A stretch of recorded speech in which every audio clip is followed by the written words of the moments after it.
Hey everyone, this is section 3 of part 2 of Anton Pannekoek's book, Workers' Councils. Part 2 of the book is titled The Fight. Section 3 of part 2 is titled Shop Occupation. Under the new conditions of capitalism, a new form of fight for better working conditions came up, the shop occupation, mostly called sit-down strike, the workers ceasing to work but not leaving the factory. It was not invented by theory. It arose spontaneously out of practical needs. Theory can do no more than afterwards explain its causes and consequences. In the Great World Crisis of 1930, unemployment was so universal and lasting that there arose a kind of class antagonism between the privileged number of employed and the unemployed masses. Any regular strike against wage cutting was made impossible, because the shops, after being left by the strikers, immediately would be flooded by the masses outside. So the refusal to work under worse conditions must needs be combined with sticking to the place of work by occupying the shop. Having sprung up, however, in these special circumstances, the sit-down strike displays some characteristics that make it worthwhile to consider the sit-down strike more closely as the expression of a further developed fighting form. It manifests the formation of a more solid unity. In the old form of strike, the working community of the personnel dissolved when leaving the shop. Dispersed over the streets and homes between other people, they were separated into loose individuals. To discuss and decide as one body, they had them to assemble in meeting halls, in streets and squares. However, often police and authorities tried to hinder or even to forbid this. The workers held fast to the right of using them, through the consciousness that they fought with legitimate means for lawful aims.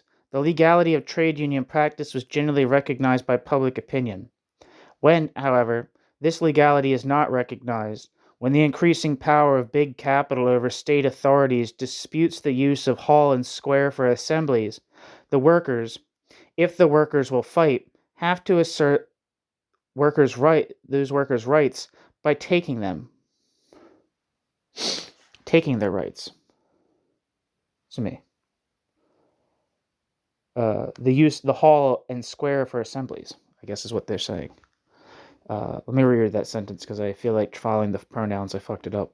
When, however, this legality is not recognized, when the increasing power of big capital over state authorities disputes the use of hall and square for assemblies, the workers, if they will fight, have to assert their rights by taking them. In America, every great strike was, as a rule, accompanied by a continuous fight with the police over the use of the streets and rooms for meeting. The sit-down strikes releases the workers from this necessity by their taking the right to assemble at the adequate place, in the shop. At the same time, the strike is made truly efficient by the impossibility of strike breakers to take their places. Of course, this entails new stiff fighting.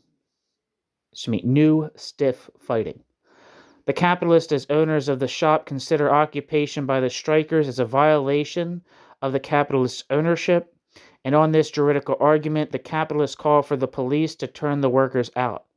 Indeed, from the strict juridical viewpoint, I think it might be supposed to be juridical. Indeed, from the strict juridical viewpoint, shop occupation is in conflict with formal law, just as strike is in conflict with formal law. And in fact, the employer regularly appeals to this formal law as a weapon in the fight, by stigmatizing the strikers as contract breakers, thus giving the employer the right to put new workers in these strikers' places. But against this juridical logic, strikes have persisted and developed as a form of fight because strikes were necessary. Formal law, indeed, does not represent the inner reality of capitalism, but only capitalism's outer forms, to which middle class and juridical opinion cling. Capitalism in reality is not a world of equal and contracting individuals, but a world of fighting classes. When the power of the workers was too small, the middle class opinion of formal law prevailed. the strikers as contract breakers were turned out and replaced by others. Where, however, trade union fight had won its place, a new and truer juridical conception asserted itself. A strike is not a break, not a cessation, but a temporary suspending of the labor contract to settle the dispute over working terms.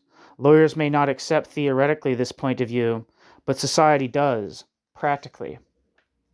In the same way, shop occupation asserted shop occupation's self as a method in fight, where shop occupation was needed and where the workers were able to take a stand. Capitalists and lawyers might splutter over the violation. Capitalists and lawyers might sputter over the violation of property rights. For the workers, however, it was an action that did not attack the property rights but only temporarily suspended the property rights' effects. Shop occupation is not shop expropriation. Shop occupation is only a momentary suspension of the disposal by the capitalist. After the contest has been settled, the capitalist is master and undisputed owner as before. Yet, at the same time, it is more. In the shop occupation, as in a flash light at the horizon, as in a light flash at the horizon, a glimpse of future development springs up. By shop occupation, the workers, unwittingly, demonstrate that the workers' fight has entered into a new phase. Here, the workers' firm interjunction as a shop organization appears, a natural unity not to be dissolved into single individuals. Here the workers become conscious of their intimate connection with the shop. To them it is not another man's building where only at his command they come to work for him till he sends them away. To the workers, the shop with the shop's machines is a productive apparatus the workers handle, an organ that only by the workers' work is made a living part of society. It is nothing foreign to the workers. The workers are at home here. Much more than the juridical owners, the shareholders who do not even know the shop's whereabouts. In the factory, the workers grow conscious of the contents of the workers' life. The workers' productive work, the workers' work community, as a collectivity that makes it a living organism, an element of the totality of society. Here, in shop occupation, a vague feeling arises that they ought to be entirely master of production, that they ought to expel the unworthy outsiders, that the commanding capitalists who abuse it in wasting the riches of mankind and in devastating the earth. And in the heavy fight that will be necessary, the shops again will play a primary role, as the units of organization, of common action, perhaps as the supports and strongholds, pivots of force and objects of struggle. Compared with the natural connection of workers and shops, the command of capital appears as an artificial outside domination, powerful as yet, but hanging in the air, whereas the growing hold of the workers is firmly rooted in the earth. Thus in shop occupation, the future forecasts its light in the growing consciousness that the shops belong with the workers, that together the workers form a harmonious unity, and that the fight for freedom will be fought over in and by means of the shops. There's the end of Section 3, titled Shop Occupation, of Part 2 of Workers' Councils by Anton Pannekoek, Part 2 being titled The Fight. The next section, Section 4, is titled Political Strikes. Thank you so much for listening.